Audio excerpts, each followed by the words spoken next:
Perkenalkan, nama saya Erik Alfian dari Prodi Teknik Lingkungan 2020 kelas A. Saya dari kelompok 2. Perkenalkan, nama saya Fiona Yohanita Anggraini dari Prodi Teknik Lingkungan 2020 kelas A.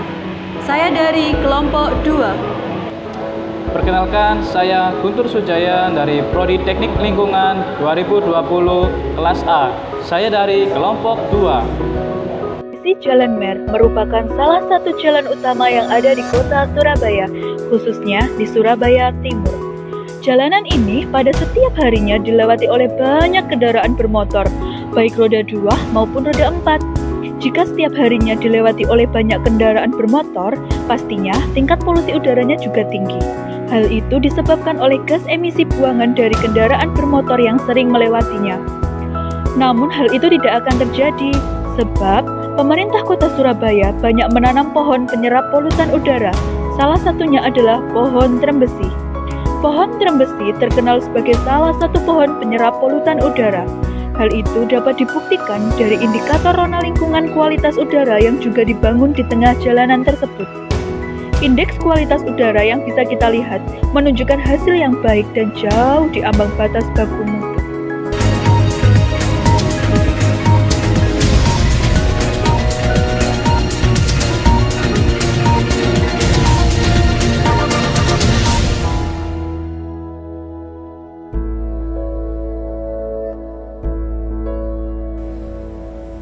Selamat pagi, kembali lagi dengan saya Fiona Yohanita dari TLTV. Saat ini saya sedang berada di Taman Amsari yang berada di Jalan Gubernur Suryo, lebih tepatnya di Surabaya. Di sini saya akan membahas tentang lingkungan, terutama tentang polusi udara. Nah, tingkat polusi udara di beberapa wilayah terbilang menurun dengan adanya pembatasan sosial berskala besar atau PSBB, dan sekarang kita tahu bahwa kita sedang memasuki era new normal. Di sini saya akan mencoba mewawancarai salah satu warga Surabaya yang saat ini sedang menjalankan aktivitas di hari liburnya, yaitu aktivitas bersepeda. Saat ini saya sedang bersama dengan salah satu warga Surabaya. Mas, kalau boleh tahu siapa namanya? Mas Kevin. Oh, oke, Mas Kevin. Sejak kapan sih mulai aktif olahraga bersepeda? Kalau bersepeda sendiri sih saya dari kecil sudah suka bersepeda ya. Namun untuk mulai aktif kembali ini waktu saat-saat ada pandemi seperti ini, karena dengan bersepeda bisa lebih safety saja menurut saya. Oke. Dari banyaknya olahraga nih Mas, kenapa sih Mas Kevin kok memilihnya olahraga bersepeda, padahal kan ada tuh olahraga-olahraga yang lainnya? Kenapa Mas, kalau saya boleh tahu alasannya? Ya itu tadi ya, karena bersepeda itu lebih safety karena kita bisa menjaga jarak dari pesepeda yang lain. Terus juga yang terpenting sih menyehatkan, karena kita harus di saat masa pandemi ini, apalagi era new normal, kita harus menjaga imun kita supaya tetap terjaga dan tetap menyehatkan.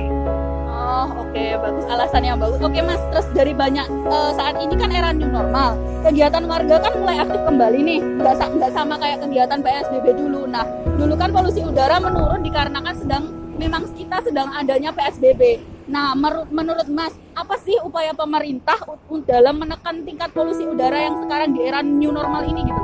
Ya, kalau menurut saya sih seharusnya yang dilakukan pemerintah, mungkin karena sekarang lagi trennya bersepeda juga ya, mungkin pemerintah bisa menambah fasilitas itu para pesepeda, seperti misalnya jalur untuk pesepeda lebih diperbanyak lagi, terus mungkin toilet umum di pinggir jalan ya, mungkin itu bisa menjadi salah satu saran. Jadi ketika mungkin orang-orang yang pergi ke kantor itu bisa menggunakan toilet umum itu, apalagi fasilitas-fasilitas untuk cuci tangan itu lebih diperbanyak lagi sih. Dan juga mungkin mode angkutan umum itu untuk lebih diperbanyak ya, untuk mengurangi polusi udara, karena dengan menggunakan mode angkutan umum yang juga menerapkan protokol kesehatan itu salah satu langkah atau upaya untuk menurunkan polusi udara yang ada khususnya di kota Surabaya. Oke, nah kita kan udah tahu nih Mas, kayak contohnya di sini kan sudah ada tuh jalur untuk pesepeda. Nah, ini kan juga salah satu tentang upaya pemerintah sih, Kak. Menurut Mas, apakah upaya pemerintah ini sudah terbilang baik atau perlu ditambahkan? Mungkin ada saran? Kalau jalur pesepeda ini ya memang sudah ada, tapi ya seharusnya mungkin ditingkatkan lagi atau diperbanyak, atau mungkin kualitasnya ya kita bisa lihat sendiri ya. Kalau di negara lain mungkin fasilitas untuk jalan bagi pesepeda itu lebih bagus. Terus parkir-parkir di tempat umum itu sih juga harus ditambah supaya bagi pesepeda itu punya rasa aman terhadap sepedanya, seperti itu. Oh, oke. Terus ini kan upaya pemerintah ya Mas. Untuk Mas sendiri tuh menurut Mas siapa aja sih yang berperan aktif dalam menjaga kualitas udara yang ada, ataukah hanya para pesepeda atau untuk warga umum? Nah, itu siapa Mas menurut Mas? Kalau menurut saya seperti itu harus semua elemen masyarakat sih Mbak. Karena apa ya, udara itu merupakan salah satu hal yang penting lah untuk kesehatan. Itu mungkin semua warga harus juga menjaga dengan ya mengurangi kendaraan bermotor lah, banyak menggunakan moda transportasi umum, karena bagaimanapun nilai emisi yang dihasilkan dari kendaraan bermotor itu kadarnya sangat tinggi dan sangat berpengaruh bagi polusi udara dan kesehatan udara yang ada di Surabaya ini. Oke, untuk Mas Kevin, terima kasih banyak untuk waktu yang sudah diberikan kepada saya. Selamat beraktivitas Mas. Informasi tersebut sekaligus menutup jumpa kita pada hari ini. Saya Fiona Yohanita, perwakilan dari kelompok 2. Saksikan terus video-video kita selanjutnya. Assalamualaikum warahmatullahi wabarakatuh dan sampai jumpa.